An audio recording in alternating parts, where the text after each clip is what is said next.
अस्सलाम वालेकुम ख़वातीन व हज़रात। प्रोग्राम पूरा सच में अहमद अज़ीज़ी एक बार फिर आपके साथ शामिल है। आज हमारी अगेन खुशकिस्मती मेरी पसंदीदा शख्सियतों को ही मैं इस प्लेटफ़ॉर्म में अपने साथ शामिल रखता हूँ और उनको दावत देता हूँ, उनसे दरख़्वास्त करता हूँ हमारे साथ जुड़ें। और ज़िंदगी में मेरी पसंदीदा शख्सियतों में से एक शख्सियत शब्बर ज़ैदी साहब आज हमारे साथ जुड़े हैं और आज इनसे हमने बहुत कुछ सीखना है ख़वातीन व हज़रात। तो राइट अवे हम सवालात की तरफ जाते हैं। शब्बर साहब, आपको बहुत-बहुत खुशामदीद कहते हैं हम अपने इस प्रोग्राम में। मेहरबानी, आप शुक्रिया, आपने मुझे मौका दिया कि मैं आपके प्रोग्राम में आऊँ। बिल्कुल। शब्बर साहब, ये प्रोग्राम नॉर्थ अमेरिका में देखे जाने वाले एक बड़े प्रोग्राम, एक बड़े प्लेटफ़ॉर्म में से है, तो हम आपकी आवाज़ जो कि पाकिस्तान की एक बड़ी प्रोमिनेंट आवाज़ है, नॉर्थ अमेरिका में भी हम जो है वो इस प्लेटफ़ॉर्म के थ्रू चाह रहे हैं कि ये आवाज़ सब सारी दुनिया तक पहुँचे, पाकिस्तानियों तक पहुँचे। सबसे पहले तो सर ये बताइए, जो इस मुल्क के 12 करोड़ अवाम कल वोट डालने जा रहे हैं, वो किस पार्टी को वोट डालें सर? देखिए, मैंने मुख्तलिफ प्रोग्रामों में ये बात कही है कि जो इलेक्शन हो रहा है, इसमें जो रियलिटी है, वो कुछ भी हो सकती है, मगर परसेप्शन इसका बहुत डिस्टर्ब हो चुका है, इस वजह से कि एक पार्टी को जो कि जिसको पॉपुलर कंसीडर किया जाता है, उसको सिंबल नहीं मिला है और वो डिसऑर्गेनाइज्ड है। तो ये इलेक्शन जैसा भी होगा, उसकी फ्री एंड फेयर होगा या नहीं होगा, मगर फ्रॉम द वेरी इंसेप्शन इसका जो परसेप्शन है वो थोड़ा सा डिस्ट्रॉय हो चुका है ऑलरेडी। और ये कभी भी उन इलेक्शंस में नहीं गिना जाएगा जिन इलेक्शंस को हम ये कह सकते हैं कि वो जिसमें तमाम लोगों को लेवल प्लेइंग फील्ड दी गई है। और इसका बुनियादी कसूर जो है वो हमारी अदलिया का है, जिन्होंने मेरे हिसाब से एक गलत फैसला दिया। और वो फैसला जो था, मैं उसके बारे में ये कहता हूँ कि मैं काउंटिंग में हमेशा हम एक टर्म इस्तेमाल करते हैं, सब्सटेंस ओवर फॉर्म। अगर कोई उनकी गलती थी भी तो वो फॉर्म की गलती थी, सब्सटेंस की गलती नहीं है। और उस सब्सटेंस की गलती नहीं होने के बावजूद आपने एक बड़ा सख्त रवैया रखा और उनको आपने सिंबल से महरूम कर दिया। और ये इसका नतीजे से परसेप्शन डिस्टर्ब हुई है। मेरा ज़ाती व्यू है कि एक एक ये भी परसेप्शन डेवलप हुआ कि अगर उन्हें मौका दिया जाएगा तो बड़ा अजीब सा रिजल्ट आ जाएगा। मैं इससे भी एग्री नहीं करता, मगर अनफॉर्चुनेटली हमारे मुल्क में परसेप्शंस को डिस्टर्ब करने का रवायत बनी हुई है और इलेक्शंस जो हैं वो बड़े डिस्टर्ब हो गए हैं। और अब वो पार्टी मुख्तलिफ शक्लों में मौजूद है, आज़ाद शक्ल में मौजूद है। अब परसों पता लगेगा कि क्या होगा। अगर वोटिंग ज़्यादा तादाद में हो गई, मतलब पब्लिक ज़्यादा तादाद में निकल आई, तो जो रिजल्ट एक्सपेक्ट किए जा रहे हैं वो नहीं होंगे और काफ़ी बड़ी तादाद में आपको बहुत बड़े-बड़े शॉक नज़र आएँगे। मगर फिर भी मैं ये समझता हूँ कि जो इमरान खान साहब की पार्टी है या उनके जो नॉमिनेटेड उम्मीदवार हैं, वो मेजॉरिटी लेना उनके लिए मुश्किल हो जाएगा। ये जो आपने फरमाया कि हमारी सुप्रीम कोर्ट ने जिस अंदाज में इस तमाम इशू को डील किया है, उसके अंदर सियासत फिर शामिल हो गई, नज़रिया ज़रूरत फिर शामिल हो गई और जिसकी वजह से लेवल प्लेइंग फील्ड ना नहीं, सिर्फ इंडिया नहीं, को। मेरा ये सवाल नहीं है, नज़रिया ज़रूर शामिल नहीं हुई। हमारा हम मतलब जिसे कहते हैं ना कि एक बड़ा दिल करके फैसला करना चाहिए। ये मैं नहीं कह रहा कि उनको किसी ने प्रेशराइज़ किया था या कुछ हुआ था। मैं ये कह रहा हूँ कि जब हम फैसले करते हैं, तो हमें किताब से ए, बी, सी, डी नहीं मिलाना चाहिए, बल्कि ये देखना चाहिए कि क्या इस चीज़ का नतीजा क्या होगा। हमारी जो हमारी जमहूरियत है या हमारा जो मुल्क है, वो आज जिन जिन जिन खराबियों से गुज़र रहा है, उसमें बहुत से खराबियों की वजह हमारे अदालतों के फैसले हैं। और ये फैसला भी उन्हीं फैसलों में गिना जाएगा। तो आने वाली तारीख जब लिखी जाएगी तो एक और हमारे जस्टिस नसीम की एक और मिलती जुलती शख्सियत सामने आ जाएगी मुस्तकबिल में और इसको डिस्कस किया जाएगा। मगर आज की डेट में कल की डेट में जो चेंजेस आने वाली हैं पाकिस्तान में, इस हवाले से जो एक बहुत बड़ी नाउम्मीदी है, तो आपका क्या कहना है कि लोगों को इस तमाम चीज़ों से इसको और ज़्यादा, जिस कहते हैं ना कि इमरान खान ने कुछ किया और या ना किया हो, इस निज़ाम को ज़रूर एक्सपोज़ कर दिया है बहुत अच्छे तरीके से। ये अमल तो बहुत पहले से जारी रहा, मगर इमरान खान ने जो काम किया है इसमें कोई शक नहीं है, ख़ास करके पंजाब, सेंट्रल पंजाब को जगाने में इमरान खान का जो किरदार है उससे उससे इनहराफ नहीं किया जा सकता। आप ये बताइए, क्या इलेक्शन में वोट डालना ही हल है, या पूरी कौम कल आराम करे और घर में बैठ के पिकनिक मनाए, ये भी कोई देखिए हल हो देखिए सकता है? आपने एक बात की है कि इमरान खान ने कौम को कर दिया, मगर मेरे मेरे से ज्यादा ताल्लुक आपका इमरान खान से नहीं रहा नहीं, होगा। मैं इमरान खान के नहीं। बहुत करीब रहा हूँ। जी, ठीक है, जी। ये हमारा परसेप्शन है। जब तक हम इक़्तिदार में होते हैं, हम एस्टेब्लिशमेंट के दोस्त होते हैं। बिल्कुल। जब हम इक़्तिदार से बाहर चले जाते हैं, हम बोलते हैं मुझे क्यों निकाला। जी। तो मेरे अभी भी सवाल मेरे ज़हन में है और मैं सबके सामने ये सवाल रखता हूँ, क्या इमरान खान उस एस्टेब्लिशमेंट के रोल के खिलाफ हैं जिसका पाकिस्तान शिकार है? ये बड़ी बहुत बड़ा खूबसूरत सवाल है। बात है। शायद आप बहुत मेरे सवाल को समझे नहीं कि जी, मैं समझ गया। क्या इमरान खान साहब उस मूवमेंट के लिए हैं या वो किसी शख्सियत के खिलाफ हैं?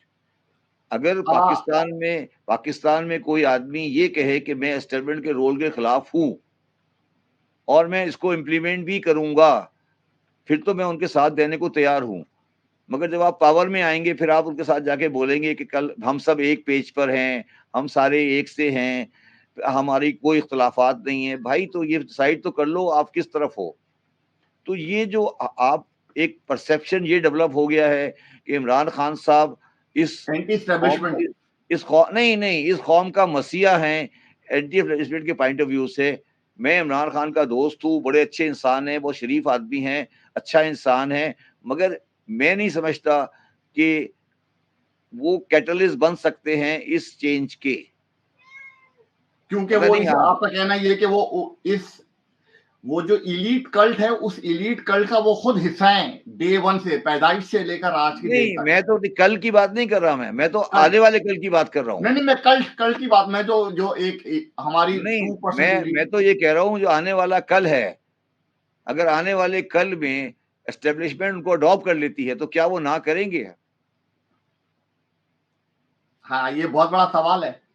ये आप बताएँ ना, ये बहुत आप बड़ा बताएँ सवाल ना, है, इसका जवाब तो वही दे सकते हैं।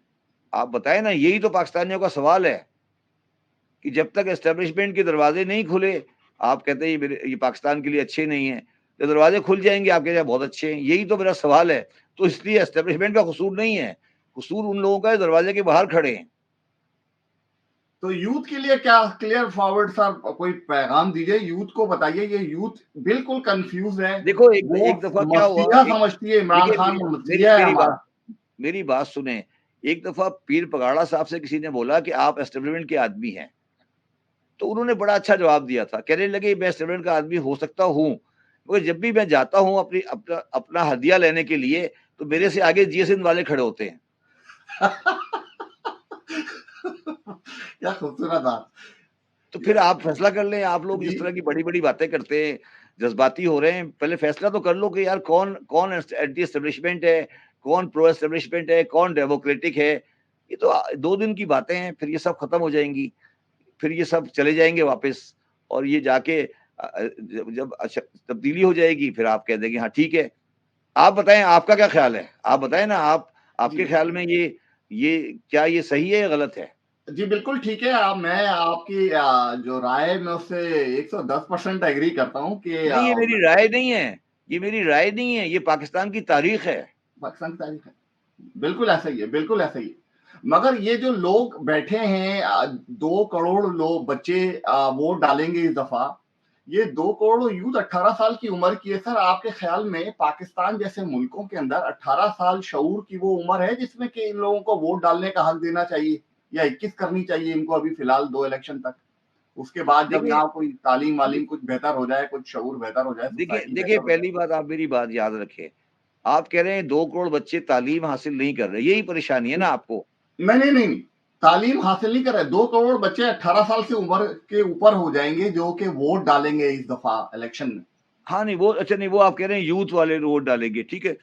देखिए वो सही है, वो आप एक स्विंग हो सकता है, बहुत बड़ा। मगर हाँ, मगर मेरा नहीं ख्याल कि देहातों में वो स्विंग है। वो सिस्टम वही चल रहा है, बरादरी वही चल रही है। मैं नहीं समझता कि वो इतना बड़ा स्विंग हुआ। शहरों में हो सकता है, वैसे नहीं हो सकता। मगर मैं आपको जो आपने बात की थी 2 करोड़ बच्चों की, मैं उसके बारे में बता देता हूँ कि 2 करोड़ बच्चे जो पाकिस्तान में स्कूल नहीं जाते, वो हमारे इंटरेस्ट में है कि अगर वो स्कूल जाएँगे तो हमारी गाड़ी कौन साफ करेगा? हमारे घर में चाय कौन बनाएगा? तो ये तो हमारे हम चाहते हैं कि वो स्कूल नहीं जाएँ। आपका ख़्याल होगा वो स्कूल जाएँ, हम नहीं चाहते कि वो स्कूल जाएँ। ये हम सिर्फ़ गैलरी के लिए कहते हैं स्कूल जाएँ, मगर हमारे दिल से हमें नहीं चाहिए कि हमें तो एक चीप लेबर मिल रही है ना, तो हम क्यों क्यों उस चीप लेबर से अपने आप को दूर करें? जी, मुझे मेरी गाड़ी साफ़ करनी है, मेरा ड्राइवर है, मेरा चौकीदार है, मेरा कुक है, मेरे पास 5 नौकर हैं, तो मैं एक पागल हूँ कि मैं उसको पढ़ा-लिखा के उसे कहूँगा। अच्छा, मैं देहात की बात नहीं कर रहा, मैं शहर की बात कर रहा हूँ। मैं ये नहीं कह रहा कि मैं लाड़काना, दादू, शिकारपुर की बात कर रहा हूँ, मैं कराची शहर की बात कर रहा हूँ। कराची शहर में हर मिडिल क्लास के घर में 4 मासियाँ और 2 नौकर होंगे, जिनकी तनख्वाहें 50,000 से कम है। तो वो तो अगर मैंने पढ़ लिख गए तो मुझे मेरा ज़िंदगी तो अज़ाब आ जाएगी, मैं तो कनाडा बन जाऊँगा। तो मैंने पागल है उसको मुझे पढ़ाना है उनको। तो बिल्कुल ऐसा ही है। मैं आपको इसकी मिसाल ऐसे देता हूँ कि सर पीपल्स पार्टी के दौर में एक एमपीए साहब के ऊपर कंप्लेन हुई, 2 एमपीए आपस में ही लड़ पड़े और एक की शिकायत ये थी कि ये मुझसे दुश्मनी कर रहा है और मेरे गाँव के लोगों को वर्गला रहा है कि यहाँ पर स्कूल खोल दो। नहीं, मैं आपसे कुछ और बात कर रहा हूँ। मैं कह रहा हूँ गाँव तो गाँव की बात नहीं कर रहा, मैं तो शहर की तो बात कर शहरों रहा की हूँ भी सर। बात है। मैं शहर की बात कर रहा हूँ। कराची में डिफेंस सोसाइटी के साथ और लाहौर में गुलबर्ग के साथ कच्ची आबादियां इसलिए बनाई जाती है कि वहां से चीप लेबर मिल जाती है आपको। चीप लेबर मिल जाए। तो पहले पाकिस्तान को आप लोग समझे नहीं है। पाकिस्तान में हमें कोई शौक नहीं है पाकिस्तान को सही करने का। सारे ये लोग तो स्टेटस को के हामी हैं। हाँ, एक्टर्स को कि हामी है, हम भी उसमें शामिल हैं कि यार अगर मैंने ये सही कर दिया तो मेरी गाड़ी कौन साफ करेगा सुबह? ड्राइवर कौन कहाँ से आएगा? चौकीदार कहाँ से आएगा? मासी कहाँ से आएगी? तो क्या होगा फिर? सारा सिस्टम गिर जाएगा हमारा तो। हम क्यों करें? ऐसा ये ही है। पाकिस ये बिल्कुल ऐसा ही है। पाकिस्तान इसके लिए थोड़ी बना था कि हम काम करेंगे। बिल्कुल ठीक है, ऐसा ही है। सर अभी इलेक्शन को हम रैप अप करते हैं, ज़रा-सा बताइए नेक्स्ट 48 आवर्स के बाद शब्बर साहब कैसे देख रहे हैं इस पाकिस्तान में पॉलिटिकल पार्टी का नक्शा? क्या क्या तब्दीली क्या देख रहे हैं? देखिए, नेक्स्ट 48 आवर के बाद कोई तब्दीली नहीं आएगी। क्योंकि आपके ख्याल में ये जो कैंडिडेट्स खड़े हुए हैं, चाहे चारों पार्टी के ले ले, पीटीआई के इंक्लूड कर ले, क्या ये आदमी स्टेटस क्यू को चेंज करने वाले हैं? क्या इनमें से कोई ऐसा है जो लैंड क्रूज़र के बगैर आ रहा है?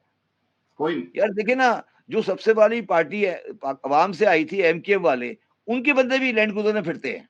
अब जी, हाँ, वरना देखने पहले जाके वो कराची। पूल करके नहीं, गाड़ी पूल करके जाते थे, पहले तो सब पलट के देखते थे, वो एमपीएन के साथ बैठना पसंद नहीं करते थे। मैं आपसे वही सवाल कर रहा हूँ ना, मुझे पाकिस्तान के जितने कैंडिडेट खड़े हुए हैं, आप सिर्फ सबको बुला लें, उनसे पूछ लें किसके पास लैंड क्रूज़र है या नहीं है? जिसके पास लैंड क्रूज़र नहीं है, उस आदमी का नाम बता दें। अगर वो होगा तो वो होगा जो बेचारा ऐसे ही खड़ा हो गया है। जीतने वाले जितने भी होंगे ना, उन सबके पास लैंड क्रूज़र होंगी। ऐसा ही, ऐसे ही। तो फिर आप उनसे क्या तब्दीली अज़्यूम करते हैं? कुछ भी नहीं, कुछ भी नहीं। सब कुछ ऐसे ही, निज़ाम ऐसे ही चलना है, सब कुछ ऐसे ही रहना है। नहीं, मगर ये ऐसे चल रहा नहीं है। आप ये समझ रहे हैं कि ये गलती से चल रहा है। ये ऐसे ही चलाना जी, है। ये ये डिज़ाइन ऐसे मुल्क हुआ हुआ है। ये मुल्क इसीलिए बना था कि ऐसे चलाया जाए। ये आपकी गलतफ़हमी है कि आप ये समझते हैं कि ये मुल्क इसलिए बना था कि यहाँ कोई वेलफेयर स्टेट होगी। हाँ, ये इस्लाम मुल्क का बना किला ही होगा, खिलाफत सिस्टम आएगा, सब कुछ होगा यहाँ पर। नहीं, नहीं, देखो ना यार, सारे वडेरे जागीरदारों का मुल्क ने बनाया था ना मुल्क। जी, क्या ये सोशलिस्ट लोगों ने बनाया था? नहीं, क्या मुस्लिम लीग सोशलिस्ट पार्टी थी? नहीं। क्या मुस्लिम लीग वेलफेयर ओरिएंटेड पार्टी थी? क्या मोहम्मद अली जिन्ना सोशलिस्ट थे? बताएँ ना, आप जवाब दें मुझे। नहीं, बिल्कुल भी नहीं और हर लियाकत वो अली खान शख्स को सोशलिस्ट थे चुन-चुन क्या? के लाया गया, नहीं, नहीं, आप बताएँ ना, फिर आप क्या उम्मीद करते हैं? जिनके किरदार तक डेंटेड थे, नहीं, यानी कि किरदार की बात नहीं कर रहा, मैं तो हाँ मोहम्मद जी। अली जिन्ना की बात कर रहा हूँ। जी, जी, जी, जी, जी, क्या मोहम्मद जी। अली जिन्ना क्या कोई सोशलिस्ट प्रोग्राम था? कुछ नहीं। बताए ना, आप जवाब दें। कुछ भी नहीं था, कुछ भी नहीं है, कोई ऐसा प्रोग्राम नहीं था। उनको तो पता भी बहुत बाद में चला कि उनसे रोल क्या प्ले करवाया जा रहा है, क्या कुछ नहीं, करवाया नहीं, जा रहा मेरा है। सवाल ये नहीं है, मैं उनकी बड़ी इज़्ज़त करता हूँ, मगर मुझे ये बताएँ कि क्या उन्होंने कोई पीपल्स वेलफेयर प्रोग्राम रखा था सामने कि यार मैं ये करूँगा? लैंड वो रिफॉर्म की कोई बात की थी उन्होंने? कहा ये जाता है, उनको बेनिफिट डाउट ये है कि उन्होंने ऐसा उनको टाइम नहीं मिला। अगर वक्त मिल जाता तो बहुत बेहतर करते वो। बातें की थी उन्होंने थोड़ी बहुत कि मुल्क कैसा होना और क्या चाहिए। मुझे बता दें 1-2 चीज़ें ज़रा। वो ये कहते थे कि मुल्क जो है वो कैसे नहीं सेक्युलर थे? स्टेट जो होगी, मुझे वो इस्लामिक। बताएँ जो किया। नहीं किया, नहीं कुछ भी। तो फिर कहने को तो सब कुछ कह सकते हैं। किया नहीं। पाकिस्तान बनाने की हद तक मैं उनकी बड़ी इज़्ज़त करता हूँ। हुँ, मगर पाकिस्तान के चलाने के बारे में मुझे कोई गाइडेंस दिखा दें कि ये मैंने कहा था, ये इस तरह होगा। जी। ओहदों में भी उन्होंने जो चूज़ किया अपने लिए, वो प्राइम मिनिस्टरशिप का ओहदा चूज़ नहीं किया उन्होंने, जैसे कि इंडिया में किया गया। यहाँ पर उन्होंने अपने लिए जो है वो गवर्नर जनरल का ओहदा रखा। अच्छा, मुझे एक बात बताओ, जो फिर जो मीटिंग होती थी कैबिनेट की, उसमें बैठते थे, नहीं बैठते थे? अच्छा, इसका मुझे इल्म नहीं है, ये आप ये तो रहनुमाई फरमाइए। यही तो तुम्हारा प्रॉब्लम है, तुमने पढ़ा नहीं ना। पूछो बैठते थे या नहीं बैठते थे? अच्छा, क्या कोई फैसला उनके बगैर हो सकता था? हाँ, बिल्कुल सवालात हैं ये जब तक कि हयात थे, क्या फैसला उनके बगैर हो सकता था कोई?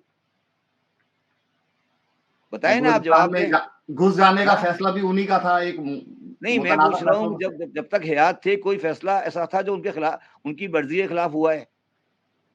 बिल्कुल ऐसा कोई फैसला नहीं हुआ होगा। तो फिर क्यों तुम लोगों को कन्फ्यूज़न है कि कोई वेलफेयर स्टेट बनी थी? आप बताएँ ना, आपके दिमाग में कन्फ्यूज़न क्यों है कि वेलफेयर सर स्टेट बनी हमें थी? हमें पाकिस्तान की जो माशरती उलूम है ना, जो पिंडी ने छाप-छाप के हमारे हमारे ज़हनसाज़ी की हुई है, उसमें तो हमने सब कुछ वो पढ़ा है कि जो जो हकीकत नहीं है। हमने सारी जंगें भी जीती हुई हैं, उसके अंदर हमने जो है वो मतलब हमारी कौम जो है वो मुस्लिम उम्मा की एक लीडर कौम बनाई है हमने, और वो जो है जाएगी और पूरी दुनिया के अंदर से नेशन स्टेट खत्म कर देगी और खिलाफत सिस्टम मॉडल बनाएगी। यहाँ पर हमने तो सब कुछ, ये खराफात बताई गई हैं सब कुछ। यार, खिलाफत तो 50 साल बाद रसूलुल्लाह की नहीं चल सकी, आप क्या बनाओगे? 61 हिजरी में यजीद खलीफा बन गया, रसूलुल्लाह की खिलाफत नहीं चली, मेरी क्या चलेगी? तो ये 50 बात आप सर बताएं, यहाँ पर एक बहुत बड़ा कबीला जमा हो गया है। उनमें आपने ये अहमद राजा साहब का नाम सुना होगा, साहिल साहब का नाम सुना होगा। ये आजकल यूथ जो है बड़ी दौड़ी पड़ यार, रहे हैं, मुझे हर मुझे यूनिवर्सिटी मुझे के अंदर पहुंचे मुझे होते एक हैं वो। बात मैंने उस दिन भी प्रोग्राम में कहा था कि सन 11 हिजरी में आपने दुनिया से पर्दा कर लिया, बिल्कुल। ठीक है? और उनकी जगह पर 61 हिजरी में यजीद बैठ गया। जब सारे सहाबा मौजूद थे, सब कुछ मौजूद था, फर्स्ट हैंड इन्फॉर्मेशन थी। अब आप मुझे 1450 में कह रहे हो कि मैं खिलाफत ले आऊँ, मतलब कॉमन सेंस की बात करो ना यार। 1400 साल तुमने 50 साल झक मारी, अब मुझे कह रहे हो कि खलीफा बना दूँ मैं, मुल्ला उमर को, यही कह रहे हैं ना? जी। क्या हो गया यार, खुदा का वास्ता है। 50 साल के अंदर 50 इयर्स के बाद यजीद खलीफा था मुसलमानों का, मुत्तफक अलैह खलीफा था। बिल्कुल, इट वाज़ अ उसके बाद वो वही खिलाफत, वो यूनानिमसली मलूकियत का दौर चलता रहा। यूनानिमसली डिसाइडेड इलेक्टेड खलीफा था मुसलमानों का, यजीद। था या नहीं जी, था? आप बता दें, नहीं था तो मुझे बता बिल्कुल, दें। बिल्कुल ऐसा ही है। बिल्कुल ऐसा ही है। पूरे बिल्कुल, उसके बाद नबी के चेंज नवासे है का सर सारी। लेके नबी के नवासे का सर लेके 800 मील फिरता रहा, और उसके बाद 61 हिजरी में नबी का नवासा कत्ल हो गया। 62 में भी हुक्मरान रहा, 63 में हुक्मरान रहा, 64 में मरा है। 3 साल बाद करबला के बाद भी हुकूमत करता रहा। तो कौन सी खिलाफत भाई? ये रियलिटी हकीकत है ना, इसमें कोई डिस्प्यूट है तो बता दो मुझे। यजीद 61 के बाद 62 में जिंदा रहा, 63 में जिंदा रहा, 64 में इंतकाल हुआ उसका। आज मुसलमान मानते नहीं है। तो खलीफा वो उस वक्त नहीं बना सके, असाब नहीं बना सके जो फर्स्ट हैंड इन्फॉर्मेशन ले रहे थे। मुझे आप 1450 साल बाद बोल रहे हो कि अमेरिका में बैठ के, कनाडा में बैठ के खिलाफत बना दूं। तो ये क्या बात है? ये कौन सी बातें हैं यार? इन बातों पे हमें पाला जा रहा है सर, एक पूरा तुम तबका पाला तुम जा रहा है। तुम बेवकूफ मौजूद हो ना जो हिसाब से पाल रहे शुरू हो। कर रहे हैं। तुम बेवकूफ हो जो इस पे पल रहे हो ना। मेरा तो कसूर कोई नहीं है ना, अगर तुम पल रहे हो तो। अगर तुम्हें यकीन है कि खिलाफत आएगी और इस्लामी हुकूमत आएगी और ये होगा और वो होगा, मैं ये नहीं कह रहा कि इस्लामी हुकूमत में खराबी थी। इस्लाम में हुकूमत नहीं होती है। बिल्कुल ठीक। इस्लाम में हुकूमत नहीं होती है। इस्लाम में उसूल होते हैं। अगर वो उसूल बाइडेन कर रहा है तो वो भी इस्लामी है। अगर वो उसूल मोदी कर रहा है वो भी इस्लामी है। अगर अयूब खान नहीं कर रहा वो गैर इस्लामी है। इसमें कोई कोई शक्ल नहीं देखी जाती। जी। माशरे के अंदर कभी कोई शक्ल नहीं देखी जाती। चले छोड़े, आगे चले।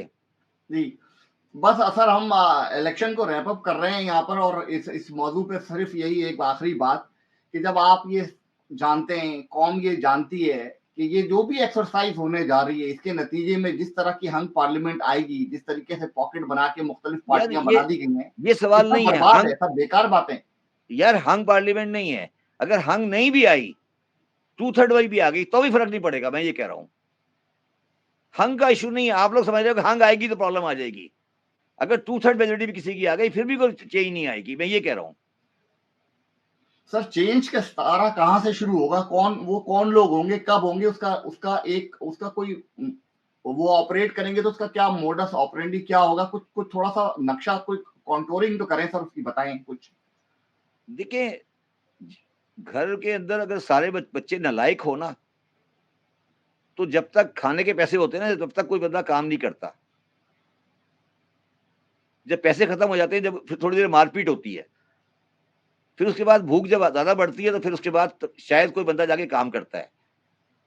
जब पाकिस्तान एज ए स्टेट की पोजीशन वो आएगी जब खाने के पैसे नहीं होंगे, जो कि तकरीबन पहुंच गए हैं, तो फिर तब्दीली की आपको खुद ब खुद आपको नजर आएगी।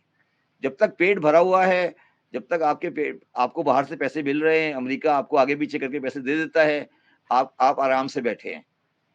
ये अभी थोड़ा सा उन्होंने हाथ सख्त किया है। अगर थोड़ा सा और हाथ सख्त कर देंगे, हमें फिर समझ आ जाएगी। अब आ गई है, तकरीबन 50% को समझ आ गई है। अब आहिस्ता आहिस्ता समझ आनी शुरू हो गई है कि यार अब ये पैसे मुफ्त में नहीं मिल रहे। तो मैंने आपको शायद एक प्रोग्राम में पहले भी कहा था कि आप भी मुसलमान हो, मैं भी मुसलमान हूं, दुआ करें कि चाइना और अमेरिका में जंग हो जाए, तो हमको 4 पैसे पकड़ लेंगे एज ए मर्सनरी। हम मुसलमान लोग हैं, अल्लाह हमारी दुआ को कबूल करे और स्टेट ऑफ मलाका बंद हो जाए, और फिर हम कहेंगे यार पाकिस्तान को 4 पैसे मिल जाए। इसके अलावा कोई रास्ता नहीं है हमारा।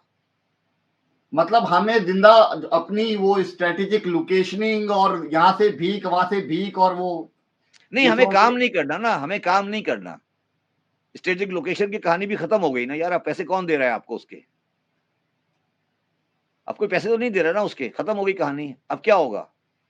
उनका ख्याल ये है कि इतनी बड़ी 6 लार्जेस्ट जो है वो आर्मी है और न्यूक्लियर पावर है, तो उसको वेस्ट चाहेगा नहीं कि वो जो है इस तरह से डिसमेंटल हो जाए। वेस्ट इसको वैसे तो रखना इसका चाहेगा इसका साथ में साथ। इसका इसका मतलब है वो नहीं चाहेंगे, हम तो चाह रहे हैं कि तबाह हो जाए।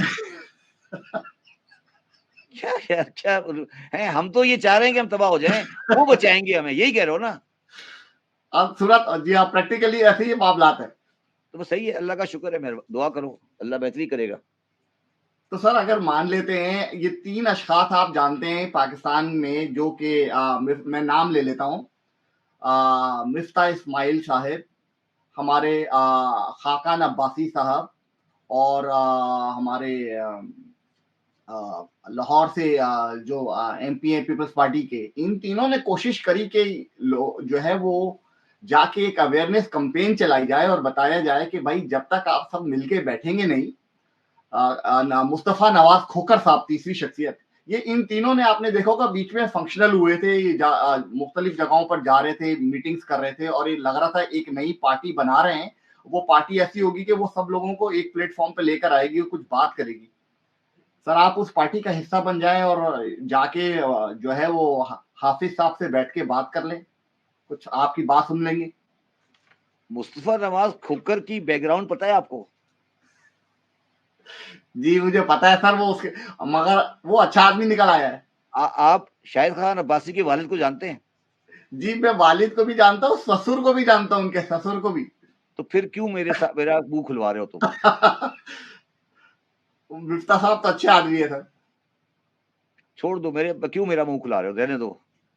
अच्छा तो ये मतलब हमें, मतलब आप तो बिल्कुल हमें तारीखी में झोंक दिया है। कोई होप दीजिए, यूथ को होप दीजिए। ये बेचारा यूथ कहाँ जाएगा? यहाँ पे 4-5 करोड़ यूथ है, ये टाइम बम है, ये फट जाएगा तो ये तो और तबाही ले आएगा। यार सारी जिंदगी अब्बा हराम खवाते रहे, जब बहुत सारे पैसे हो गए तो मैं शरीफ बन गया। यही है कहानी, है ना? यही कहानी है ना? आप कितने, कहते कौन लैंड ग्रैबर है, किसने पैसे कितने कमाए? आप मुझसे तो मेरा मुंह नहीं खुलवाओ ना यार। या ओल्डी कैम याद है? जी फिर धंधा क्या था उनका ओरिजिनल? जी वो भी पता है, वो भी सारी चीजें अखबार की जीनत बनती रही हैं। तो फिर अब तुम सारे फरिश्ते बन गए हो। गलत कह रहा हूं मैं? आप किसी को लाहौर बोलने के काबिल नहीं छोड़ते, मसला ये है आप किसी को नहीं कोई नहीं नहीं, बोलने के काबिल नहीं छोड़ते। आप मुझे ये बताओ कि जब आते हो इस्लामाबाद एयरपोर्ट से, अब आगे आते हो तो एक बड़ा सा डेरा है। वो किसका डेरा है?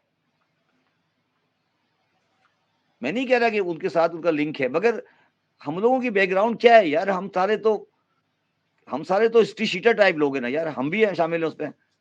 वो कहते हैं भाई वो चचा वच्चा का मामला है, हमारा नहीं, हम तो क्लीन लोग हैं, वो जो कुछ अच्छा, करते हैं अब्बा का चचा क्या करते मामला हैं। है? वालिद साहब का क्या मामला है? यार मैं नहीं कह रहा, मुझे अच्छा इंसान है, मैं उसकी बड़ी रिस्पेक्ट करता हूँ। मैं सिर्फ ये कहने की कोशिश कर रहा हूँ कि ये बात दफा ऐसा होता है कि सारी जिंदगी गुनाह करने के बाद अब आप कहते हैं कि यार मैंने प्रायश्चित कर लिया। चलो आगे चलो भाई। सर बात तो ठीक है, मगर हमें क्या इस कौम को ये तारीखी दिखाएंगे, कोई होप तो देंगे ना, कोई आगे कोई रोशनी नजर आती है, या आपके आपके तुम्हारे इल्म आपके तुम्हारे समझ ख्या- में? तुम्हारे ख्याल में वो क्यों नहीं चला सिस्टम जो लेकर आए थे? तुम्हारे ख्याल में क्यों नहीं चला? स्टेटस को के जितने और प्लेयर थे उन्होंने भी उसमें हिस्सा नहीं डाला, वरना कोई एक और फॉर्म बन जाती, कुछ आगे निकल जाते हो। आपने उससे चौथे आदमी का नाम नहीं लिया, वो थे लश्करी रईसानी। अच्छा, अच्छा, ये मेरे इल्म में नहीं कि वो मौजूद थे वो। चार थे ना बेसिकली। अच्छा, तो अच्छा, उनकी अच्छा। भी, तो भाई ये क्यों नहीं चला? आप बताएं, वो इनिशिएटिव आगे क्यों नहीं बढ़ा? थपकी नहीं आई होगी, या तो क्या? वो थपकी आती है ना, जहां से वो थपकी आई नहीं होगी कि चलो काम करो। तो अगर थपकी पे चलना है तो फिर थपकी आपको दे देते हैं, फर्क क्या पड़ता है? अगर थपकी पे चलना है, अगर थपकी पे चलना है तो थपकी मुझे दे दो भाई, आपको दे दो। फिर आपकी क्रेडिबिलिटी तो जीरो हो गई ना। अगर थपकी आनी है तो फायदा क्या है फिर? तो इसका मतलब आप ये एक्सेप्ट कर रहे हो कि जब तक थपकी नहीं आती पाकिस्तान में कोई चीज नहीं चलती, यही कह रहे हो ना? हाँ, हकीकत तो यही है, तो बिल्कुल हकीकत तो यही है। फिर इसका मतलब है उस आदमी की क्रेडिबिलिटी तो जीरो हो गई ना। सर आप एक टेक्नोक्रेट के तौर पे जाने पहचाने जाते हैं, एक प्रोफेशनल हैं, नेक्स्ट गवर्नमेंट को फिर जरूरत पड़ जाती है, क्या फिर चले जाएंगे आप उनकी मदद करने? नहीं, सवाल है मेरा कोई, अल्लाह अल्लाह ताला मुझे परेशानी में नहीं डाले। मुझे कोई शौक नहीं है कहीं किसी कोई, मैं अपनी किताबें लिखता हूँ, अपना प्रोफेशनल फर्म चलाता हूँ। मेरा बाकी अल्लाह ताला जानता है कि आगे क्या होगा। मुझे कोई किसी किस्म का इरादा कोई गवर्नमेंट पोस्ट लेने का नहीं है ज़िंदगी में। अल्लाह ताला मजबूर कर दे वो अलग बात है, मगर मेरा कोई इरादा नहीं, कभी भी, ना मुझे पॉलिटिक्स पे आना है। सर शख्सियतों की बात नहीं है, बात यह है कि धरती माँ तो आपकी मेरी एक ही है ना। तकलीफ होती है तो आप आके यहाँ पर बैठ के, इस वक्त रात के जो टाइम हो रहा है, जिस तरह से आपने ये मैनेज किया है, ये किसी और दुनिया का कोई और मफाद है इसमें ना, या मैंने अपना ऑफिस टाइम आगे करके पीछे करके जैसे ये सेट किया है, इसमें मेरा कोई माली मफाद है क्या? इस धरती माँ के लिए दूर से बैठ के हम टाइम निकाल रहे हैं, और आप अपना कीमती वक्त निकाल के दुनिया के सारे जंजाल छोड़कर यहाँ बैठे हैं इस प्लेटफॉर्म पे। क्या जब मुल्क के लिए जरूरत पड़ेगी तो आप उसके लिए ना कर देंगे? नहीं, मुल्क के लिए यस, मैं ना कर दूंगा। इसलिए देखें, बात सुने, मुल्क के लिए अगर मैं चला जाऊं और बाद में फिर मुझे खड़े होकर काम नहीं नैब करने में, देते, नहीं नहीं, काम सुने, नहीं करने देते। नैब में खड़ा होना पड़े मुझे, हाँ, और फिर मुझे जाकर आप लोग मीडिया में मेरी शख्सियत को उछालें, तो ये मुझे कबूल नहीं है। इसलिए मैं नहीं जाता। मुझे नैब में नहीं खड़े होना जाके। नहीं काम करने देते हैं आपको, या वो सिर्फ लेकर आ जाते हैं, काम नहीं करने देते, नहीं, मैं वही तो सपोर्ट अर्ज नहीं कर रहा करते? हूँ ना। पाकिस्तान में जो भी आदमी रहा है हुक्मरान, चाहे वो फौजी हो, चाहे वो सिविलियन हो, उसको हटने के बाद दरगोर होना पड़ा है। कल तक मुशर्रफ साहब के लाखों मानने वाले उनके साथ थे। कल उनकी बरसी थी, कोई गया था? किसी ने याद है किसी को? अच्छा, ये तो आपने बताया तो पता चला, मतलब जी, आपको भी नहीं पता कल उनकी बरसी थी? बिल्कुल एक भी वक्त नहीं। था कि वो सब पाकिस्तान के हीरो थे, अब खत्म हो जी, गए सारे। भाई इस मुल्क में किसी की इज्जत हुई है? कदीर खान का क्या हाल करके हमने छोड़ा, आप सबको छोड़े। यार कदीर खान का एक बात याद रखो, मुसलमान कभी किसी की इज्जत नहीं कर सकता। वो सिर्फ इज्जत करता है ताकत की। तल्ख बातों पे आ गए हैं तो सर मैं आपने मुसलमान की बात कर दी, मैं सिर्फ ताकत जिसके हाथ में डंडा है उसकी इज्जत करता है बस। वो कभी उस आदमी की मादी ये ऐसा ही है, ये इस्लामी तारीख है पूरी पूरी है या नहीं 1400 है? साल की यही तारीख है, ये है या नहीं है? बिल्कुल ऐसा ही है। और बल्कि ठीक शायद है। पीछे चले जाएं, इससे पीछे चले जाएं, वहां पे भी यही हालत थी। यार मुझे एक बात बताओ, इस्लाम की सबसे बड़ी हस्ती जो थी, आपको ये तो डिसाइडेड आज तक हुआ नहीं कि उसकी डेट ऑफ डेथ क्या थी। चलो बर्थ पे तो झगड़ा हो सकता है कि बर्थ क्या थी। आज पीर मुसलमानों था में 12 अलग अलग, सितंबर। जो किताब उठाओ, कोई कहता है 17 रबीउल अव्वल को पैदा हुए थे, कोई कहता है 12 रबीउल को पैदा हुए थे, कोई कहता है। तो आज आप आज तक 14 साल में ये तो डिसाइड नहीं कर सके, सॉरी, डेथ किस दिन डेथ हुई 1400। आज सबसे बड़े आदमी की, चलो यार पैदा तो कभी हुए थे, डेथ तो सबके सामने हुई थी ना। डेथ की डेट पता है आपको? हाँ सारी उसके किताबें उठा लो, सारी किताबें उठा लो सीरत की, हर किताब में लिखा है यार ये भी है और ये भी है। क्यों? इसलिए लिखा है कि हमें कंफ्यूजन डालनी है। आप उठाए ना जाके किताबें निकाल लें सीरत की और बताएं कि रसूलुल्लाह की डेथ किस दिन हुई थी। 12 को हुई थी, 17 को हुई थी, किस दिन हुई थी? मसाइल वहां से जन्म लेना शुरू हुए जब हमने जो है ना वो कोर्स की किताब इस्लाम की बना दी। वो हदीसों के वॉल्यूम 12 और आप किसी एक आलिम को बैठे हुए देखेंगे तो उसके पीछे की पूरी शेल्फ जो है वो हदीसों की किताबों से और सीरत की किताबों से भरी हुई के सामने वाला देख के समझता है मैं कि तो अगर कह रहा हूँ मुझे कि आपकी किताबें सीधी किताबों से भरी हुई हैं, मैं डिसएग्री नहीं कर रहा, मैं सिर्फ ये पूछ रहा हूँ कि सीरत की किताबों में डेट ऑफ डेथ बता दो तो मुझे। वही मैं कह रहा हूँ, यही ये जो इतनी किताबें जो लिख दी गई ना, ये ही कंफ्यूजन का जरिया बन गई। इसके अंदर हर आदमी ने अपनी अपनी बातें कर दी, तो नहीं पता तो नहीं मुझे चलता कौन सही है नहीं, कौन गलत है। नहीं, मैं ये नहीं कह रहा यार, सबके सामने डेथ हुई थी ना। जी। तो उस वक्त मेरी शरीफ आदमी कोई नहीं था जो डेट की डेट लिख देता। हम्म। फिर लंबी आगे चले। नहीं, बात बात सही है। ये यहाँ यहाँ से नहीं सर, शुरू से शुरू करें ना अगर, तो शुरू आदम अलैहिस्सलाम से लेकर के जो प्रोसेस अब तक चलता चला आ रहा है सर, 10,000 सालों से ऊपर का प्रोसेस है। पैगंबर भी आए, अंबिया भी आए, मजहब हमारा हमारा अकीदा है कि सच्चा मजहब है। तो इस स्कीम के अंदर आज तक सर 8 अरब की आबादी में 2 अरब से ज्यादा मुसलमान नहीं हो सके। तो ये बाय डिजाइन था कि मेजॉरिटी जो है वो मैसेज को या तो सुन के कबूल नहीं करेगी या इसको रखा ऐसे गया है। ये क्या आपके ख्याल में सर, ये क्या क्या है? एक आदमी या था ये जिसका नाम था माओ जे तंग। जी। वो आदमी ने 1 अरब आदमी को मारा। भूख से निजात दे दी। मानते हो? जी। मानते हो? आज जी। कोई बंदा चाइना में भूख से नहीं मरता ना। मरता है? मरता है कोई? आप बताएं, मरता है कोई भूख से? अगर मरता भी होगा तो न्यूज कहीं नहीं है इसकी। नहीं नहीं, रियलिटी है कि कोई भूख से नहीं मरता चाइना में। 1 अरब आदमी को पॉवर्टी लाइन से ऊपर ले आया वो। ये फैक्ट है ना, मानते हो जी। नहीं मानते? जी। जी। तो अब मैं ज्यादा बात नहीं करना चाहता। तो फिर कौन सा निजाम अच्छा है? तुम्हारे पास तो थ्योरी है ना यार सिर्फ। मैं तुम्हें प्रैक्टिकल यानी दिखा रहा हूँ एक। कुछ भी मैं ना तुझे कहा और नहीं, कह मेरी भी बात गए। मेरी बात सुनो। तुमने एक थ्योरी की बात की ना, मैंने तुम्हें प्रैक्टिकल नाम आपके सामने रख दिया। एक एक आदमी था माओ जेतुंग और एक टेंग जियाओपिंग। उन्होंने 1 अरब आदमी को पॉवर्टी लाइन से ऊपर कर दिया। किया या नहीं किया? बिल्कुल किया। किया नहीं किया? रियलिटी है ना। तो जी। तुम्हारे पास थ्योरी है, मेरे पास रियलिटी है, पर परेशानी क्या है तुम्हें? हमारा बताओ रोना ये जरा। है कि हमें हमें मौका नहीं मिलता, हमारा निज़ाम ही नहीं आता। यार हमारा मौका निज़ाम क्या आ भाड़ जाएगा में, खिलाफत का तो मौका सब क्या कुछ भाड़ ठीक में कर यार। देंगे हम। मौका क्या मिल रहा है तुम्हें? तुम्हें मैं टोपी पहना के खलीफा बना दूं, फिर करोगे तुम? फिर हम सारी दुनिया ठीक कर देंगे और उसके अंदर जो है वो नहीं सारे तो उसूल मैंने बना देंगे हम। मैंने तुम्हें मिसाल दी है ना माओ जेतुंग की और डेंग जियाओपिंग की। तारीख इंसानियत में 1 अरब आदमी को पॉवर्टी लाइन से ऊपर किया या नहीं किया? बिल्कुल किया किया। ना, आपके सामने ना। 25 30 40 साल पुरानी बात है ना। बिल्कुल किया और अभी भी जो है 30 करोड़ को जो है मिडिल क्लास उठा के ऊपर तो कर दिया। आपके पास कोई प्रोग्राम है? तो मौका नहीं कोई मिलता। आदमी कोई कोई मुल्क ऐसा है आदमी नहीं जहाँ इम्प्लीमेंट कोई करे। सऊदी आदमी अरब भी नहीं, वो वापस कोई जा रहा आ, है रेफरेंस सिस्टम पे। कोई आदमी चाइना में मेडिकल के बगैर मरता है? कोई चाइना में बच्चा बगैर बेपढ़ा लिखा है? बताएं आप। तो एक मॉडल उन्होंने दे दिया, तुम अडॉप्ट कर लो जाके चाइना से। तुम्हें परेशानी क्या है? तो हम जो ये सर ये सिलसिला लेके बैठे हुए हैं अरे डे यार, वन तुम से मैं लेकर तुम्हें आज कह तक रहा तो। हूँ, तुम तो पढ़े लिखे आदमी हो ना, तुम तो सिलसिले को छोड़ो ना, तुम why you want to go via Bathinda.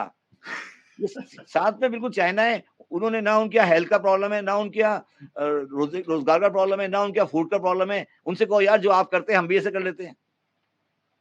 मगर सर मौलवी ये कहता है चूंकि आपने 4 किताबें पढ़ ली है, आप लोग हो गए हैं देहरिये और आप यार लोगों को मैं बात कुछ और समझ अर्ज में कर नहीं रहा हूँ, आती। मैं किताब की बात नहीं कर रहा, मैं कह रहा हूँ यार आपके सामने एक मॉडल चल रहा है ना, आप कल जाएं चाइना में, कह सर जो आपके यहाँ होता है वो कल से हम करेंगे। ठीक हो कर जाएगा। सकते हैं आप? करें। हम कर नहीं सकते, मगर हमने कर दिया तो ये भी ठीक हो जाएगा। तो आप बताएं नहीं होगा? यार आपके पास तो थ्योरी है ना, वो तो करके बैठे हैं ना, बैठे हैं ना करके। वियतनाम में क्या हो रहा है? वियतनाम में क्या है? उनकी एक्सपोर्ट है $600 बिलियन। 90 में हमारी एक्सपोर्ट और वियतनाम की एक्सपोर्ट बराबर थी, बराबर थी। आज हमारी 30 है, उनकी 600 है। तो तुम मुझे क्या समझे कहानी सुना रहे हो कि यूं होगा फिर यूं हो जाएगा फिर ये हो जाएगा फिर यूं हो जाएगा। मैं आपको प्रैक्टिकल बता रहा हूँ कि यार ये आपके सामने रखा हुआ है, 1 अरब आदमी पॉवर्टी से ऊपर चला गया। तो सर ये बातें क्यों समझ में नहीं आ रही? आपको कौन समझाएगा ये बातें पिंडी को जाके कि भाई इस मुल्क को आगे नहीं जाने दे दो? भाई, को समझने की जरूरत, कोई किसी को समझने की जरूरत होगी तो समझाएगा ना। मुझे क्या जरूरत है, मैं तुम्हारी बात समझूंगा। मैंने शुरू में कहा कि मेरे पास 5 नौकर हैं घर में जिसकी तनख्वाह 20,000 रुपए, मैं पागल हूं तुम्हारी बात समझूंगा? तुम मेरी बात ही नहीं समझते। यार मैं क्यों समझू तुम्हारी बात? मुझे अय्याशी लगी है मेरी, मैं क्यों समझू तुम्हारी बात? मेरा अच्छा इलाज हो सर, रहा है, मैं पैसे जाके इलाज करा रहा हूँ आगा खान हॉस्पिटल में, मुझे क्या जरूरत है कि मैं तुम्हारी बात समझू? 25 करोड़ की कौम है, इसके अंदर पोटोहार रीजन एक छोटा सा रीजन है जिसके अंदर ये झेलम वेलम की सारी बेल्ट आती है और वो केपी के शुरू के कुछ एरिया आते हैं। 70 से 80% फौज पूरी उस इलाके से आ जाती है। यानी वो छोटे सा एक डॉट है पूरे पाकिस्तान के अंदर, नहीं, उसमें से फौज में फौज आ क्यों, जाती है। फौज में बेचारे क्यों जाते हैं? उनकी तो बेचारों की सॉल्ट रोजगार बेल्ट है, कोई वहां नहीं है, नौकरी नहीं है, खेती बाड़ी नहीं होती वहां। रोजगार कुछ नहीं है, चले जाते हैं बेचारे, हाँ। क्या करें? अब वो एक माइंडसेट एक इलाके का आके पूरे पाकिस्तान में। नहीं ये गलत है, आई डिसएग्री विद दिस। ये गलत बात, दिस इज रॉन्ग, ये रॉन्ग नोशन है। यार मुझे बताओ कि मैं चेंज होना चाहता हूँ, मैं अपनी बात कर रहा हूँ। ये गलत फहमी कि फौज फौज फौज ये आप बात कर रहे हैं, ये गलत बात है। ये क्या कराची में कोई मूवमेंट है जो तब्दीली लाती है? एमकेएम को लेकर आए थे ना, उन्होंने क्या किया? सर उनको उनको वो काम की तरफ तो जा रहे थे, वो नहीं आप सबको बताएं कि उन्होंने कोई स्कूल साफ बनाया, कोई हेल्थ के लिए कोई काम किया, कुछ किया? आप लेकर आए थे ना उनको, नवाज शरीफ पंजाब में आए हेल्थ थे। के लिए भी कुछ ना कुछ छोटे सतह पे काम हो 50 रहा था। उनका काम 50 कुछ नजर आ रहा था 50 कि आगे जाने वाला था, मगर उनको इसीलिए रोक दिया कि ये यार कहीं आगे ना बढ़ जाए। यार मेरी बात सुनो, 30 साल गवर्नमेंट की है, 30 साल पावर में रहे वो लोग, एमके वाले 30 ईयर नहीं से वो बैठे हैं घर पे। बैक बेंचर होते थे सर, वो कहाँ वो ड्राइविंग सीट पे कहाँ है? जैसे वक्त मुशर्रफ के दौर में एक बार ड्राइविंग सीट पर आए, उन्होंने वो काम किया है कि मैं सिर्फ वो ये हर कह जगह रहा आ हूँ, गए। चलो यार छोड़ो, प्रोग्राम में भी नहीं था ना उनके। गरीब आदमी प्रोग्राम में था, कोई स्कूल बनाया, कोई हेल्थ बनाया, कोई चीज सही की, बता दो मुझे। हाँ नहीं, वो जिस लेवल पे करना चाहिए था वो फोकस तो बिल्कुल नहीं था, 55,000 मगर ये बोर्ड कि स्कूल वो है। कम से कम उनके प्रोग्राम में जरूर नजर से गुजरा किस तरह की बातें थी चले कि आगे मिडिल चलो क्लास की फिर, एक पार्टी थी, अगर आगे तो उसको आगे आगे चलो, आने आगे नहीं दिया, आगे वो भी चलो खत्म हो गई। जी। मगर वो इलेक्शन में खड़ी हो रही है सर, आपको पता है ना, उनके नॉमिनेट कर दिए वहां से लंदन से बैठ के उनके लोगों को। यार वो जो भी होगा, मैं तो सोशलिज्म की बात कर रहा हूँ, मैं पब्लिक की जी। बात कर रहा हूँ। वो जो भी आते जाते रहे, इनके आने जाने से फर्क कोई नहीं पड़ने वाला। तो आपका कहना ये है कि सर मजहब ने वैसे किसी को कुछ दिया नहीं है? हाँ दिया बिल्कुल, ही है। 1000 साल से किसी मजहब ने इंसानियत माशरे में कुछ नहीं दिया। आपके पास जो आज हम दोनों बात कर रहे हैं, आप अमेरिका में बैठे हो, मैं यहाँ बैठा हूँ, ये क्या चीज है? ये इंसानी टेक्नोलॉजी है, यूरोप ने दी है नहीं, आपको। ये सहूलत है ना वेस्ट ने, इंसानी। ये किसने वेस्ट दिया ने दी। तुम्हें? ये किसने दिया तुम्हें? तो मुसलमान जो है ये सिर्फ पैरासाइड है, ये सिर्फ ये दुनिया तुम की ये तुम रिसोर्सेस ये, खाने के लिए ये पैदा तुम हुआ है मुसलमान। ये तुम ऐनक पहने हो, ये किसने बनाई? ये दवा तुम खाते हो, ये किसने बनाई? कोई एक चीज बता दो जो इंसानी माशरे को 1000 साल में किसी मजहब ने दी हो।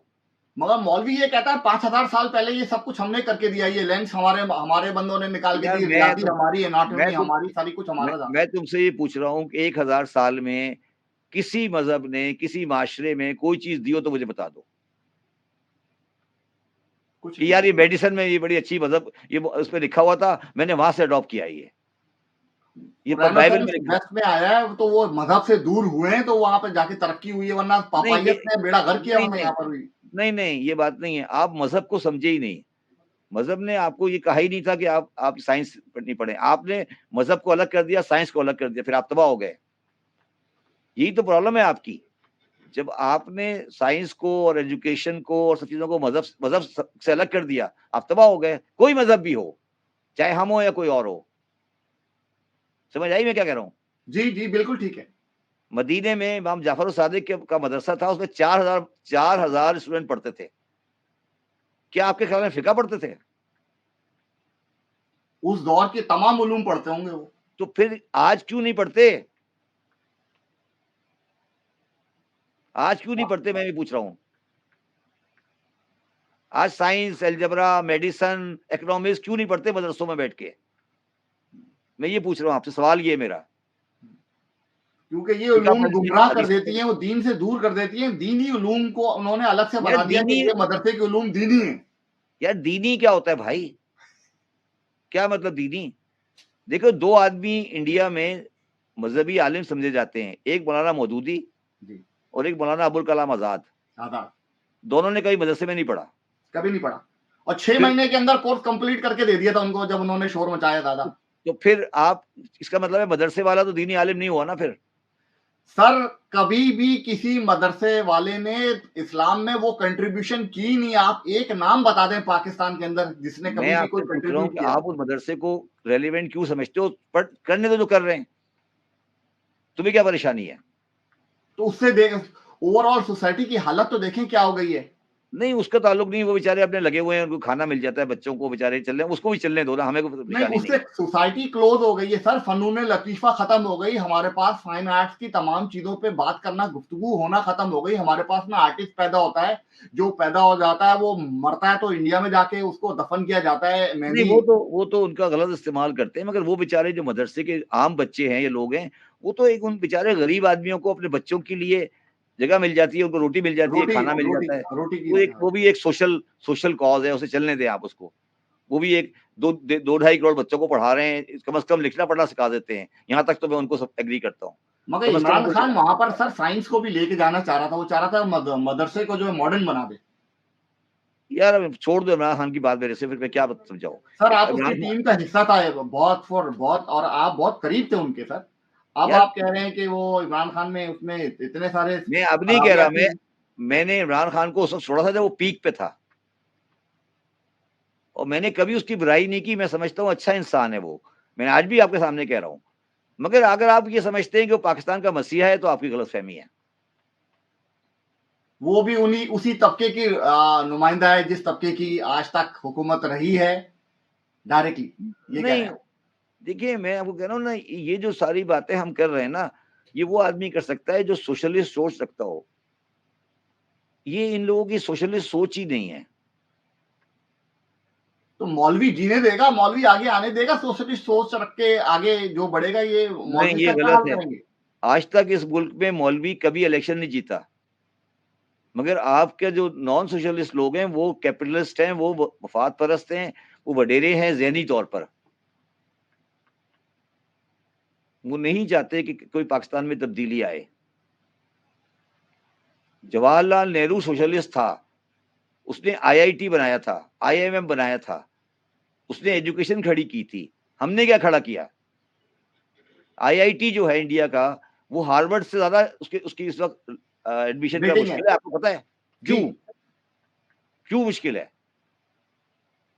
तो आपने क्या किया? फिर आप कहते हैं कि इंडिया आगे चला गया। तो हम आपको तो एक इसी और में खुश थे मैं ना आपको सर। आज हमने एक और मैं आपको एक और बात बता देता हूँ। आज आप करते हैं ना मुसलमान मुसलमान मुसलमान हिंदू। इंडिया के अंदर पार्टीशन के बाद 24 साल तक एजुकेशन मिनिस्टर मुसलमान रहा है, पता है आपको? 24 साल, 24 years after partition, the education minister was a Muslim. Abul Kalam Azad के बाद जो आदमी आए थे वो भी मुसलमान थे, नूरुल हसन साहब थे। तो ये जो आपके दिमाग में बैठा हुआ है कि इंडिया ने मुसलमानों को मार दिया और ये कर दिया और वो कर दिया और हमने ये बना लिया और हम बच गए और ये हो गया, ये सारा खन्नास निकाल दो अपने दिमाग से। सर ये एक खास माशरती उलूम के जरिए तो इस कौम को ठूस यार ठूस के माशरती उलूम किसने लिखा है? वो पिंडी ने लिख के दिए ना सर। मुझे क्या पता पिंडी में लिखा है? पिंडी तो पहले कराची में लिखा गया है, वो बाद में पिंडी गया है। तो जब से शुरू दिन से अप्रूवल तो वहीं से आती थी सर, ये डालो ये निकालो ये डालो ये निकालो। नहीं, वो पहले कराची यूनिवर्सिटी में गया है, फिर पिंडी गया है बाद में तो पिंडी गया। मतलब पिंडी से नहीं आया वो आपने किया है, वो शुरू आपने कराची से किया था, बाद में पिंडी गया है। अच्छा इस्लामिक जो ऑब्जेक्टिव रेजोल्यूशन थी आइन में, वो किसने डाली थी? पिंडी ने डाली थी, पिंडी ने डलवाई थी वो। नहीं बिल्कुल नहीं। फिर किसने डाली थी? आपने डाली थी ना, डेमोक्रेट ने डाली थी ना। क्यों डाली थी? जी जी, उसमें आप भी तो बताएं अमल ना, नहीं हुआ पूरा। क्यों डाली थी? To spoil Bengalis. पहले सबने मिलके बंगाली को मारा, जब बंगाली मर गया तो फिर सबने मिलके और सूबों को मारा, अब आपस में लड़ रहे हैं। लड़ने लग गए। हाँ, वो अब आपस अफगानी में लड़ रहे पठान की हैं। तरह जब बाहर से फौज आ जाती है तो ये आपस में एक हो जाते हैं, जब चली जाती है तो आपस में लड़ने लगते हैं। अब जो तो नक्शा बन गया है पाकिस्तान का इस वक्त, सर आप ये नहीं समझते कि अब पाकिस्तान एक जो है पंजाब की कॉलोनी बन के रह गया है? किसकी? पंजाब की कॉलोनी बन के रह गया है। किसी भी इदारे में उठा लें, चाहे आप कोई डिफेंस फोर्सेस उठा लें, किसकी एक कॉलोनी? सूबा जो कि 64% है पाकिस्तान का, 64%। किसकी कॉलोनी? सॉरी, पंजाब की। नहीं देखिए, पंजाब की कॉलोनी तो नेचुरली होगा ना, जब आपकी असेंबली के अंदर मेजोरिटी सीटें उनकी हैं तो होगा वो तो, ठीक है। तो ये तो अब रियलिटी है। ये तो आपको सबसे पहले ये चेंज करना है कि एक प्रोविंस के पास मेजोरिटी नहीं होनी चाहिए, ये गलत है। सर मैंने यहाँ पर लिखा है कि पंजाब के अंदर 12 करोड़ की आबादी है। 12 करोड़ की दुनिया के अंदर कोई मुल्क पूरी दुनिया के अंदर ऐसा नहीं है जहां यार पर एक सूबा 12 करोड़ का देखो, हो। मैं एक बात आपको क्लैरिफाई कर दूं, मैं 20 साल लाहौर में रहा हूं। लाहौर के थानों की हालात कराची से खराब है। ये आपकी गलतफहमी है कि पंजाब में कोई अच्छाई आ गई है, ये मैं आपके दिमाग से निकालना चाहता हूँ। जितनी गुंडागर्दी बदमाशी सेंट्रल पंजाब के पंजाब की थानों हद में हो तक। रही है, इतनी गुंडागर्दी कराची में हो रही है। ये गलत है कि आपने पंजाब में कोई सोने की नहरें दूध की नहरें बहा दी हैं, ये आप दिमाग से निकाल दें। बेहतरी का रास्ता कैसे, कहां, आप बताएं कि कौन से इकदाम से जाएगा? चाइल्ड पोर्नोग्राफी कहां से चलती है? ह्यूमन ट्रैफिकिंग कहां हो रही है? कौन कर रहा है? ये एक परसेप्शन डाला गया है कि पंजाब में तरक्की हो गई है, बाकी सूबे खराब हो गए। ये गलत है। वहां सारी खराबी मौजूद है जो आपके यहाँ है। ये पंजाब और सिंध का मसला नहीं है, ये आम आदमी का और पाकिस्तान की अशराफिया का मसला है। इसमें कोई ताल्लुक पंजाब का और नॉन पंजाब का नहीं है। ये गलत, मैं डिसएग्री करता हूँ आपकी बात से। यानी गरीब जिस भी सूबे का हो, चाहे वो एक बलोच हो चाहे वो एक मैं आपसे पूछ रहा हूँ कि पंजाबी हो, वो बराबर है। थाने में लाहौर में इंसाफ हो रहा है? मैं पूछ रहा हूँ आपसे। नहीं बिल्कुल नहीं हो रहा, खत्म हो गई बिल्कुल नहीं हो बात। रहा। फिर क्या फायदा? फर्क क्या पड़ता है पंजाब हो या नॉन पंजाब हो? क्या अस्पताल में इलाज होता है पंजाब में? आप ये नहीं अभी समझते कि अभी जो पाकिस्तान दवाएं, के अभी जो आई की जो अंधे हो गए लोग, दवाई गलत दवाई देके, पंजाब में हुआ ना। अभी हुआ है ना थोड़े दिन पहले दवाओं का सिलसिला जी जी आई के कुछ लोग। हुआ था। हाँ, तो जी फिर कुछ आप बताएं। एक ये क्या, दर्जन लोग थे। ये गलत फहमी है कि पंजाब मार रहा है, ये सब बकवास है। ये चीजें नहीं करनी चाहिए। मुल्क के अंदर 17 सूबे होने चाहिए सर, टोटल यार 16-17 सूबे। 17 बना लो, 25 बना लो। मसला तो वो है ना कि अगर 17 को भी अशराफिया ने चलाना है तो फर्क नहीं पड़ता ना। पहले ये फैसला करो कि मुल्क में सोशलिज्म आएगा या नहीं आएगा। नाम आप सोशलिज्म ना बोले वरना लोग चिढ़ जाते हैं। लोगों को पता नहीं क्या जो है वो समझते नहीं है, वो लिटरल वर्ड के ऊपर लड़ने लगते हैं। वो वर्ड की मीनिंग निकाल के इंग्लिश की वोकैबुलरी के ऊपर लड़ते हैं। मैं देखें आपको एक पेज के अंदर ये सोशलिज्म का वोकैबुलरी मतलब मेरे दिखाता हूं, हिसाब ये से क्या? देखिए। ये मैं इस एक्सप्लेन पेज के मैं ऊपर एक्सप्लेन देखेंगे कर दूं सारा आप? सिस्टम है। मेरी बात सुनो, मैं एक्सप्लेन कर दूं मेरा मतलब क्या है। जी जी हाँ, प्लीज प्लीज प्लीज। सोशलिज्म का मतलब होता है कि basic health, basic education, basic housing और बेसिक ट्रांसपोर्ट, इस ये पे सबका गवर्नमेंट ने प्रोवाइड करनी है। इसको सोशलिज्म बोलते हैं। बस बेसिक सर हेल्थ, अगर ठीक। Basic health, basic education, basic transport और बेसिक हाउसिंग, ये प्रोवाइड करना गवर्नमेंट की, रियासत की जिम्मेदारी है। इसको बोलते हैं इकोनॉमिक्स में सोशलिज्म। मगर इसका कोई ताल्लुक अल्लाह ताला से या निजाम से नहीं है। ये England is the one of the best socialist country in the world. America is a socialist country. जी जहां मैं बैठा हूं वहां पे भी यही सिस्टम चल रहा है जी। तो फिर ये सोशलिस्ट कंट्री होता है। इसका कोई ताल्लुक और चीजों से नहीं है जो आप बनाते हैं, मजहब से, दीन से, इससे उससे कोई ताल्लुक नहीं है।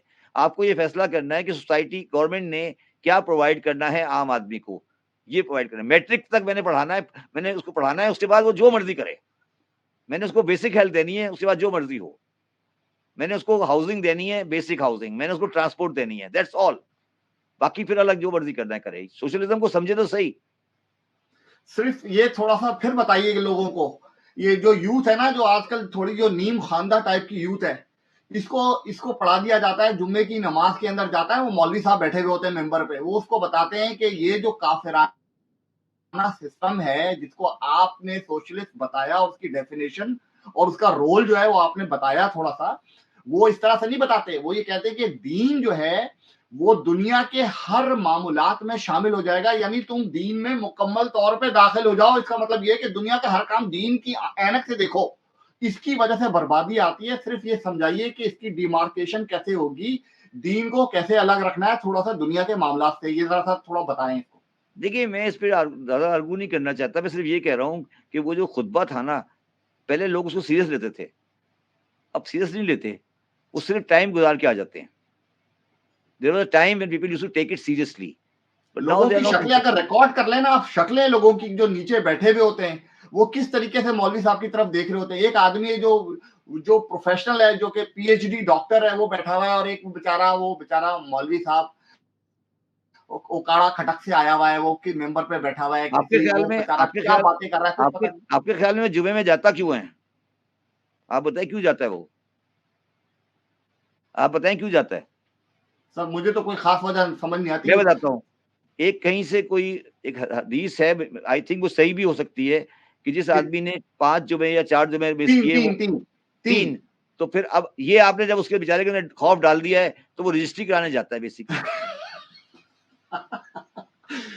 देखिए आप ऐसी बातें करते हैं जिसकी नहीं, वजह गलत से जो है गलत ना, ये वो आप गलत है या सही है?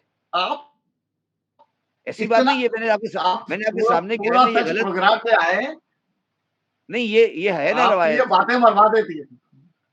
बिल्कुल नहीं, ऐसा ही है। तो फिर आप क्या कह रहे हैं? मैं नहीं कह रहा कि वो गलत या सही है, मगर ये है ना, तो आपने उसको कहा यार 4 दफा नहीं गए तो तुम आउट हो जाओगे। मैंने कहा रजिस्ट्री तो कराओ ना जाके, एंट्री। तो चला जाता है बेचारा, जाके बैठ जाता है पीछे लाइन में। यही होता है ना, बैठा रहता है, आ जाता है वापस। ना कोई सवाल, ना कोई भागता हुआ जवाब, ना कोई भागता हुआ डायलॉग। भागता हुआ दीन में भागता सवाल हुआ नहीं है। जाता है, और एंट्रेंस से पहले अपने पैंट को फोल्ड करता है और पीछे जाके खड़ा हो जाता है, फिर वापस आ जाता है। यही होता है ना। मगर सर आप जैसे लोग अगर प्यार से समझाएंगे तो इनको समझ में आएगी, वरना जिस तरीके की घुटन है ना पाकिस्तान में, उसको अकल नहीं आनी है। वो सीधा ठप्पा लगा, वो ठप्पे लेके बैठे हैं सारे, वो ठप्पा बन लगा देंगे कि आप काफिर हैं, आप काफिराना बातें कर रहे हैं। यार मुझे कोई ये काफराना नॉन काफराना की बात नहीं है, मुझे कोई उसका सर्टिफिकेट उनसे नहीं चाहिए, ठीक है वो ना। तो ठीक है। वो और कहने दो, मगर दूसरी सवाल सवाल ये है ना कि हमें तो, हमारा तो अपनी अपनी जिंदगी गुजार के चले जाना है ना, हर एक ने चले जाना है, ठीक है ना। तो मैं आपको फिर भी कह रहा हूँ ना कि ये मजाहिब जो हैं, ये तो चल रहे हैं, चलने दें इनको। इनको सीरियस क्यों लेते हैं आप बहुत ज्यादा? सर मुसलमान को तो ये बता दिया गया है कि मतलब ये आपने जीना ही नहीं है भाई, आप तो आए यहाँ के बाद वाली जिंदगी को संवारने के लिए, तो यहाँ पर तो आप पहले बर्बादी बचाए ना सारी दुनिया में। मैं एक जगह लंदन में रहता था, तो वहां एक चर्च था रास्ते में। तो चर्च के आगे लिखा होता था कि आप संडे को अगर आएंगे तो हम आपको कॉफी भी देंगे और बिस्किट भी देंगे, आप चर्च में आया करें। याद देखा होगा आपने। जी तो होता है। तो ठीक है, फिर आपको अंदाजा हो गया अल्टीमेटली क्या होना है। यहाँ जितनी भी नई मसाजिद बन रही हैं सब हम चर्च ही खरीदते हैं ना, सारे चर्च खरीदते हैं, उसके बाद फिर हम उसके अंदर थोड़ी बहुत चेंज करके वो अंदर वो उसके बाद उसको मस्जिद में कन्वर्ट कर देते हैं। तो वो यहाँ पर रिलीजन जो है वो सिर्फ संडे के नहीं, 2 घंटे रह गया है। इसमें दरमियान में एक गैप है। सॉरी, आपने लाइटर नोट पे कह रहा हूँ, आपने चर्च नहीं खरीदे, पहले चर्च खरीदे थे, सिखों ने गुरुद्वारे बने थे, फिर आपने उनसे खरीदा है ये। ठीक है, वो कनाडा नहीं में गुरुद्वारे, जितने भी चर्च थे वो गुरुद्वारों में कन्वर्ट हो गए थे। अब वो सारे आहिस्ता आहिस्ता मस्जिदें बन रही हैं। वो कुछ मुल्कों में मिसालें होंगी, बिल्कुल इसकी बिल्कुल मिसालें होंगी, मगर गुरुद्वारे कायम है यहाँ पर, गुरुद्वारे कोई नहीं बेच रहा। ठीक है, चलने वो दो, परेशानी की हर क्या बात, चले। अच्छा जी, खुदा हाफिज। अच्छा, आखिरी सवाल जानने से पहले आप ज़रा मुझे बता के जाएँ कि नेक्स्ट गवर्नमेंट कौन-सी पॉलिटिकल पार्टी बना रही? देखिए, मुझे तो लगता है कि कोalition बनेगी नवाज़ शरीफ की और जहांगीर तरीन साहब की और आज़ाद की। मुझे ये लग रहा है, फीलिंग है मेरी। और कुछ भी हो सकता है वैसे। तो ये जितने आज़ाद आ रहे हैं जो कि पीटीआई के नाम पे, आज़ाद जो हैं, आज़ाद में से कुछ आगे-पीछे हो जाएँगे। वो ज़्यादातर बिलावल के पास नहीं जाएँगे आपके ख़्याल में, जो पीटीआई को बहुत आजकल जो है वो प्यार भरी नज़रों से देख रहा है? क्या देख रहे हैं? कौन? बिलावल भुट्टो पीटीआई के लोगों को काफ़ी तरग़ीब दे रहा है कि हमारे साथ हाथ मिलाओ। बिलावल की अगली बारी है।